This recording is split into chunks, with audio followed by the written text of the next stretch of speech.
Hi, and welcome to our Instagram Live, Ask the Expert, How to Cope with Psychosocial Impact of Cervical Cancer. I'm Aisha McClellan. I'm a Cervical Cancer Program Coordinator at SHARE. Please share in the comments where you'll be joining us from today. Before we begin, I'd like to tell you a little bit about SHARE. SHARE is a national nonprofit that supports, educates, and empowers anyone who's been diagnosed with breast or gynecologic cancers and provides outreach to the general public about signs and symptoms because no one should have to face breast, ovarian, uterine, cervical, or metastatic breast cancer alone. For more information about upcoming webinars and support groups and our helplines, please visit our website at sharecancersupport.org. Feel free to submit questions in the comments. Remember that the speaker is unable to give specific medical advice, so please keep your questions general in nature. Next, I would like to hand it over to today's guest, Cassie Spector, who will introduce herself. Thank you. So my name is Cassie Spector. I'm the Breast and Gynecological Cancer Program Coordinator at CancerCare. I'm an Oncology social worker at CancerCare as well. CancerCare is a leading national organization providing professional support services and information to people who help manage the emotional, practical, and financial challenges of cancer. Thank you so much for having me today.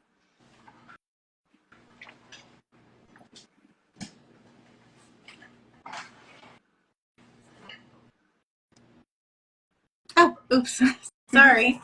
Thank you so much for being here today. I'm really excited about this. And we have prepared some questions in advance, so we'll go ahead and get started on those. But yes, please feel free to submit any other questions you might have. So we will kick it off with, how can I cope with the uncertainty of a cervical cancer diagnosis, including scanxiety and the fear of recurrence? And so this topic, I just wanted to start off by the questions that are going to be asked today. We're just going to be scratching the surface of some of these topics. And so if you are experiencing any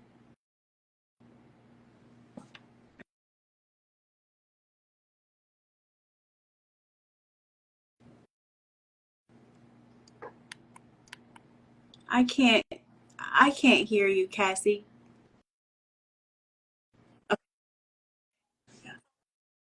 Yeah, now I can. I couldn't before. Oh, okay. Hold on. Let me just. Can you hear me okay now? I can. Okay, let me know if you can't. But just to reiterate, so it's really normal to experience a wide range of different emotions. So whether that's anxiety, depression, whether that's feeling overwhelmed, feelings of worry. So some things that I would suggest is finding people that you can talk to. So whether that is family members, friends, whether that's finding a peer counselor, whether that's a support group or finding a therapist, finding someone that you can talk to about the feelings that are coming up for you. And know that you're not alone. Know that there are support services available for you. It can also be helpful.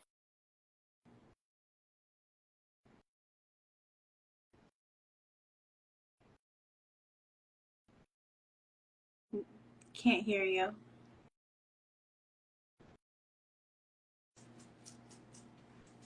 Hello? Can you Yep, hear me? got you. Okay. Mm-hmm. I don't know what's going on, but let me know again if you can't hear Okay. me. But really just give yourself some grace. So navigating the challenges of cancer can be really, really challenging and really difficult. And feeling the uncertainty can be difficult as well. So really just giving yourself some grace that some days are going to be more difficult than others, and should check in with yourself. Find activities that bring you joy. Find activities that are able to focus on that moment, that present moment. It can be hard to not know how to navigate focusing on the anxiety that may be coming up about the future, or the anxiety about what happened in the past. So finding things that allow you to focus on the present moment and focus on what you can control right now, because there's a lot of things that you may not be able to control. So focusing on what you can control in that moment, whether that's activities, whether that's supporting yourself, in finding people who can support you. Know that there are different coping strategies, which we'll go into next, that you can utilize as well. Absolutely. Absolutely. Um, yeah, well, that brings us right into the next question. What strategies can I use to manage anxiety or depression related to my diagnosis? And so I just want to mention that this is not a one size fits all. Right. So different strategies are going to work for different people. Sometimes maybe one strategy may work for you, and other times other strategies may work for you. So it's finding what strategies work for you in that moment and trying different things. So one time something may not work, and it takes practice too. So it's just like practicing like a sport or an instrument. It takes time. So making sure that these are different techniques that you try and practice. Um, and know that feeling anxiety and depression is a really normal response to a cancer diagnosis, and it can feel overwhelming. It can feel like you're alone, but these are both really normal feelings to be experiencing while you're going through a diagnosis. And some of the strategies that you can practice is engaging in physical activities. So whether that's walking, whether that's yoga, talking with your medical team too about what you can do in terms of physical activity, and what are things too that worked for you in the past. Maybe there's certain things, certain activities that you found that were helpful when you felt stressed previously. So working on those things and being able to bring those back to practice. It can also be helpful to utilize grounding techniques too. So things that can physically ground you in the moment and focus on the present. And one of these examples of a grounding technique could be focusing on the present moment and utilizing the senses around you. So utilizing your five senses. So focusing on 5 things that you can see, then focusing on 4 things that you can hear, 3 things that you can smell, 2 things that you can taste, and 1 thing that you can touch. And even if you mix them around and it's not exactly how I said it, that's totally fine. And it's all about focusing on what is right now and what's in the present moment to physically ground yourself and not focus on certain feelings that are coming up, focusing on the present moment. It can also be helpful to use like physical grounding techniques, maybe running your hands under cold water, releasing your fists and clenching them, focusing on taking deep breaths, or even finding like a mantra or coping statement that can be helpful to repeat to yourself. But these are all just examples. There's a long list. There's endless different strategies you can use to cope. So finding what's helpful for you, talking with a therapist, talking with a counselor to figure out what works for you, and then being able to utilize those things. And certain things, like I said before, might work in the moment, and certain things you might have to practice and figure out what works for you. And it can feel overwhelming to find those things that work for you, but know that there's endless lists of strategies that can help you cope. Absolutely. Absolutely. That's great advice. You kind of touched on this a little bit, but are there specific self-care practices or techniques that can help me manage stress and improve my overall well-being? I know you touched on a couple of things. Is there anything else you wanted to add to that? Yeah, and I think that sometimes we look at self-care as like this is something that you have to spend money on or something that you have to do something fancy, but that's not the case at all. There's different self-care strategies that you can utilize that don't cost any money, or you don't have to go out and get a massage for that to be self-care. It could look like journaling. It could be eating nourishing foods, things, prioritizing your sleep, finding gratitude. So even using like naming 3 things that you're grateful for that day, which can be difficult to do, but can be helpful. And maybe it's just small things like a good cup of coffee, or that you slept a certain amount of hours that night. And even setting boundaries too. So it's okay to say no to certain things too. If you feel like you need to rest or you need to do something else, it's okay to say no. So it's really about prioritizing yourself and prioritizing what you need and really checking in with yourself. And at different days, different moments, it may look different. Right. So really finding what works for you is some of the things that I would suggest. Yeah, absolutely. How can I communicate my needs and concerns to my loved ones and healthcare team effectively? And I think this can be 2 parts, right? So in terms of communicating with your medical team, it's important to have that clear communication and really to feel comfortable with your medical team. So it goes a long way when you feel comfortable and you feel like you can bring your concerns to your medical team. So that's the first thing, is really to, if you don't feel comfortable with your medical team and you feel like your medical team is dismissing your concerns, it's finding a medical team that you can feel comfortable asking questions, sharing your concerns, being able to discuss these concerns.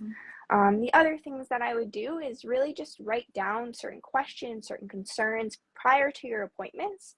And you can even share this list with your medical team. If there's like an online portal, send that list to your medical team and say, hey, these are the questions, these are the concerns I want to talk about in my next appointment.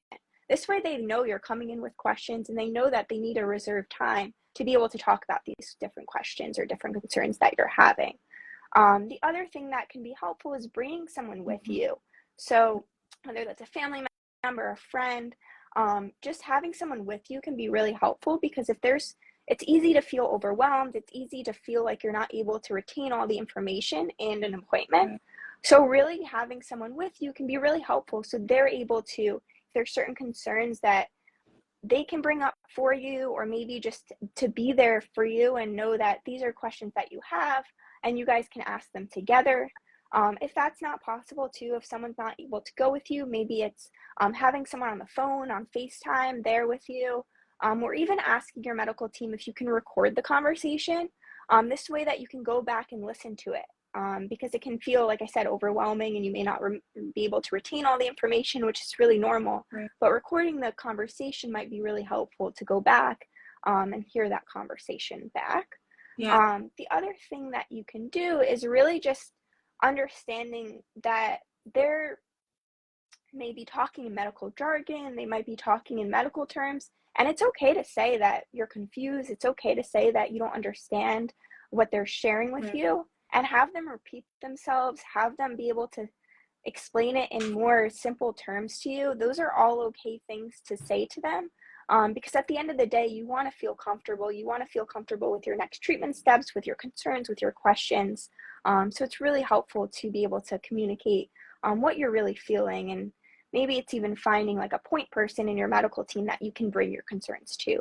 Maybe it's not specifically the oncologist, maybe it's a surgeon, maybe it's a nurse navigator, asking your medical team who's someone that you can go to when you do have questions. This way, you know who to go to. You don't feel lost of finding someone that you can go to and not sure who's going to get back to you when.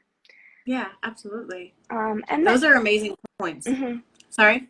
No, that's okay. Thank you. No, that's really helpful.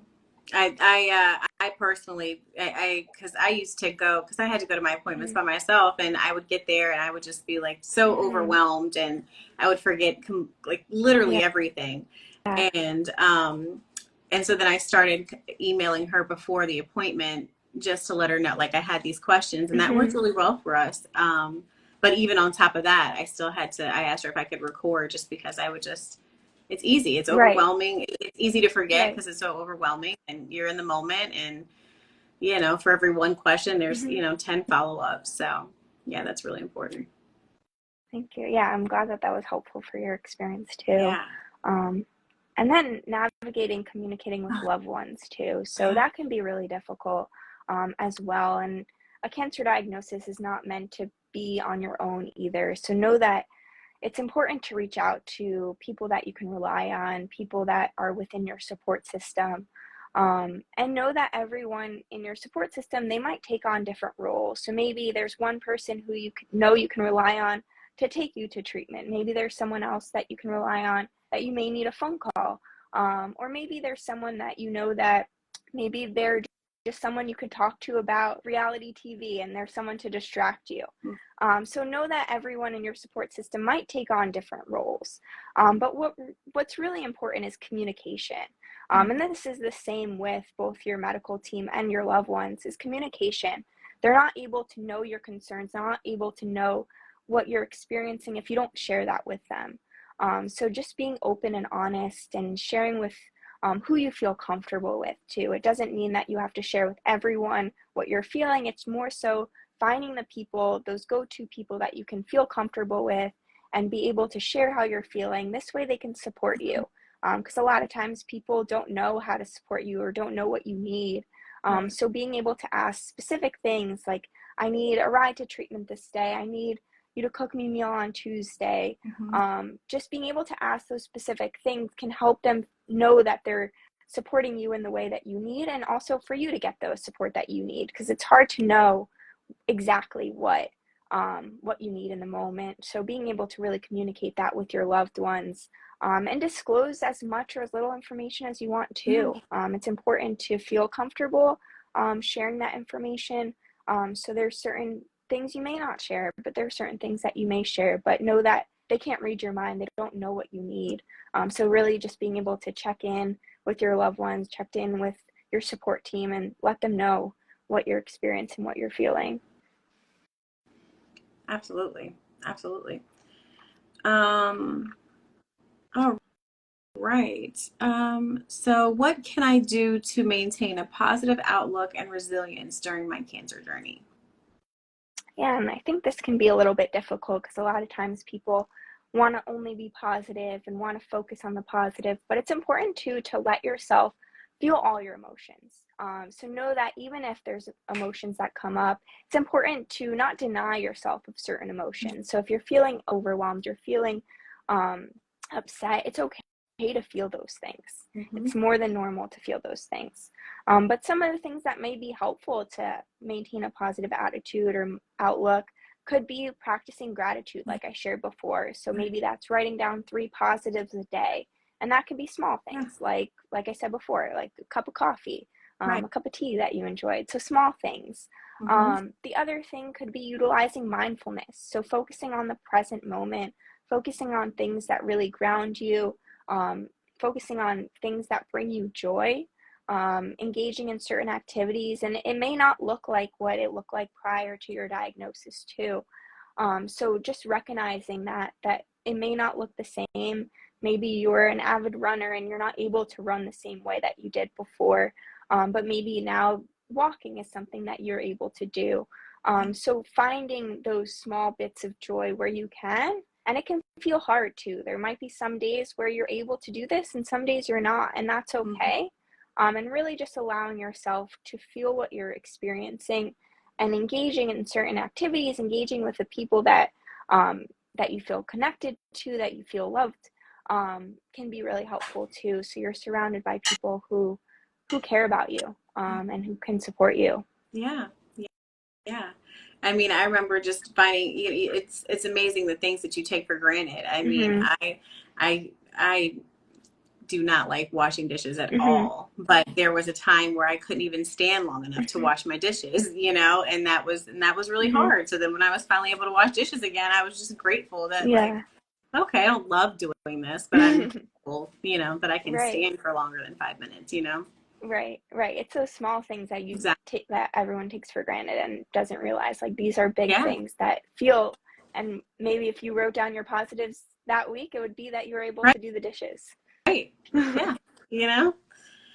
Um, let's see.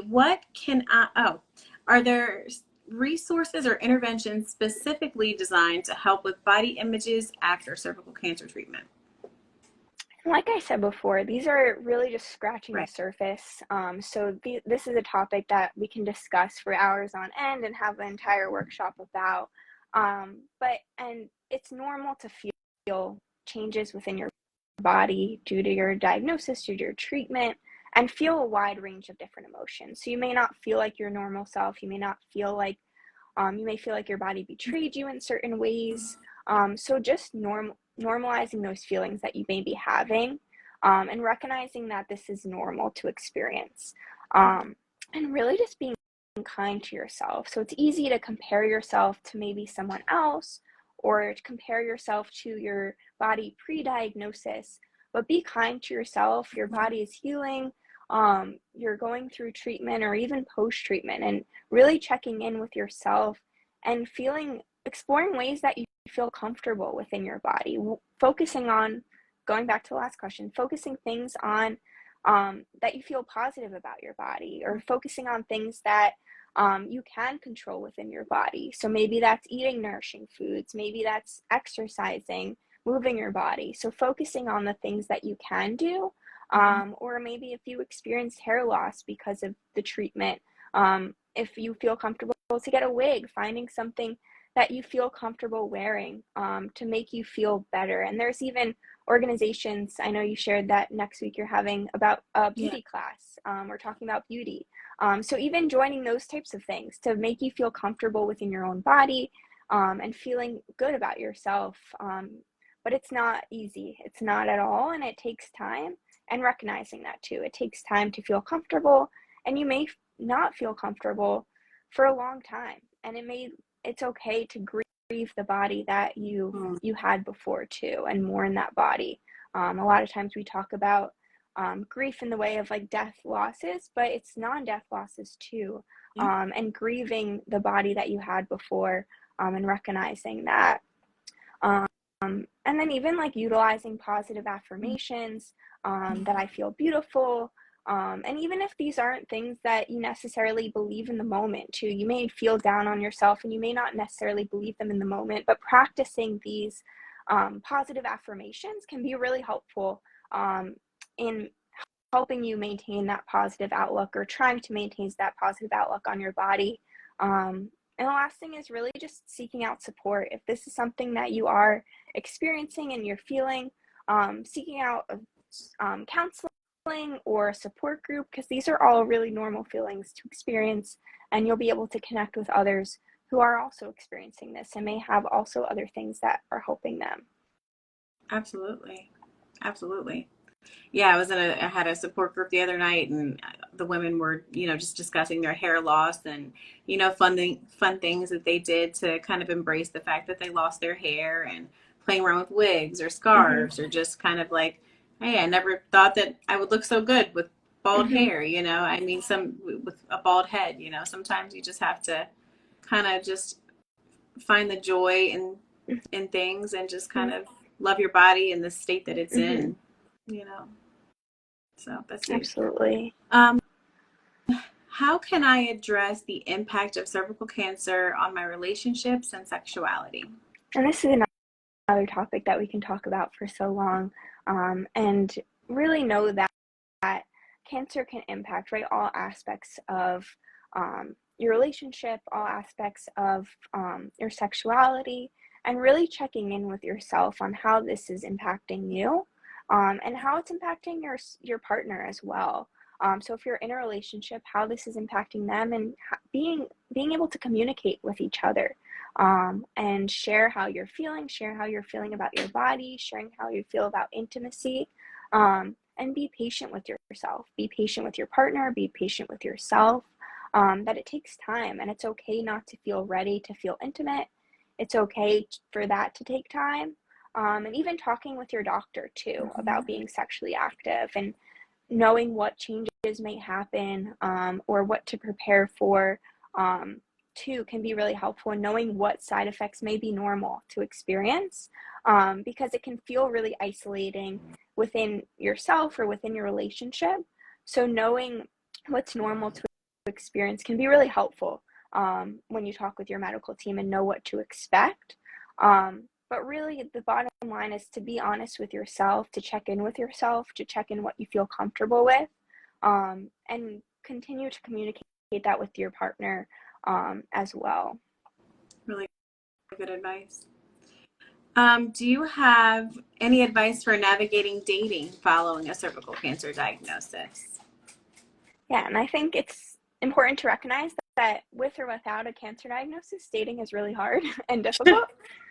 So to give yourself grace, right? So it's going to take time, and really recognize that it's normal to feel nervous to go into dating. It's normal to feel nervous even without a cancer diagnosis to go into dating. So just allowing yourself to be patient with yourself, and recognizing that it can be difficult to share your cancer diagnosis while you're dating. And so to recognize that disclosure may look different for one date versus someone else. So recognizing that you may feel comfortable disclosing your cancer diagnosis on a third date with someone, or maybe it's for someone else you may feel more comfortable on after a couple months. So really figuring out what you feel comfortable with, and you don't have to share all the information at one time. You can share as much or as little as you want, and recognizing that it doesn't have to be a one-time conversation at all. It can be a slow conversation that you have while you're dating, and it's really what you feel comfortable with too. It's not a one-size-fits-all approach. There's no specific guidebook, I wish there was, to dating. And recognizing that intimacy may be more difficult as well to navigate in a new relationship, and really checking in with yourself. It can be a good way of building trust and confidence within the relationship, and communication is by sharing what you're comfortable with in terms of intimacy or in terms of the diagnosis, and really just being open with your partner, your potential partner, and figuring out what you're comfortable with. 100%. Yeah. Got just 2 more questions. How can I deal with the challenges of returning to work or maintaining employment during and after treatment? Yeah, and I think the first thing you can do is check in with your medical team and let them know, like, if working is a priority for you through your treatment, then to figure out what treatment schedule may work for you. So for example, if you're going through chemo treatment, and maybe you know that you're not going to be working over a weekend, so maybe you get your chemo on a Friday, because you know that for the next 2 days you're going to need to rest. So figuring out what schedule works for you if you do have to continue working throughout treatment, and even returning back to work, communicating that with your medical team, and let them know that this is something that you're experiencing and that you're planning to return to work, and figuring out how they can be flexible with your treatment schedule, figuring out maybe then on the other side of talking with your employer too, and figuring out what you want to disclose to, and knowing your rights as an employee as well, through the ADA and FMLA. So it's important to know your rights and figure out what your rights are as an employee, and also being able to recognize, like, who you need to disclose the diagnosis to, and who you don't need to disclose the diagnosis to, and what you feel comfortable with. There's certain coworkers you might want to share it with, and certain coworkers you may not, and that's okay too. You don't have to. The same with dating. It's you can share as much or as little information as you want. And when returning back to work, it's important to check in with yourself. Are there certain accommodations that you may need? Maybe it's different hours. Maybe it's working remotely. So figuring out what accommodations might be helpful as you're going back to work or as while you're maintaining work. And what a really good resource too, that might be helpful for a lot of people is Cancer and Careers. They have a really great website with a lot of great information if you're continuing to work through treatment, as well as returning back to work. So really figuring out to what is important to you, how returning back to work is going to impact you, and figuring out those different things as you maintain your work or return back to work. Absolutely. Last question. Are there support groups or counseling services available for those with cervical cancer? Absolutely. And I think if you want to share a little bit about your group at Share, but CancerCare does offer, we have online message board groups, which is like an online forum that you can read other people's posts and post yourself. That's moderated by a social worker. So we do have a gynecological cancer support group that's available nationwide, throughout the United States. And then if for those in New York and New Jersey, we do have a breast and gynecological cancer live support group on Zoom. So if that's something that you're interested in, you can reach out to CancerCare, but also to check in with your treatment team to see if there's anything locally available to you in terms of support groups or counseling services, as well as checking in with your insurance, see what's covered for counseling. And there's a number of different websites that you can find a social worker, counselor, like Headway or Hello Alma, or Psychology Today. So there's a number of different websites that you can find someone, or even just to go through your insurance to find someone that you feel comfortable with in terms of counseling. Absolutely. And as you mentioned, Share has lots of different support groups for, breast and gynecologic cancers. We have a cervical cancer support group once a month on Zoom, the last Monday of the fourth Monday of the month from 8 to 9:30 p.m. Eastern time. And there's also a young women's gyne group on the third Wednesday of the month at 7 p.m. We also have a cervical cancer helpline and text line as well. So lots of support out there. Well, that is all the questions we have today. Thank you so much for joining, Cassie, and thanks to all of you for participating and submitting questions. Make sure you check out our upcoming educational programs and support groups. They are pinned in the chat. Also follow us on social media. And this concludes our Instagram Live. Thank you so much. Thank you. Bye-bye. Take care.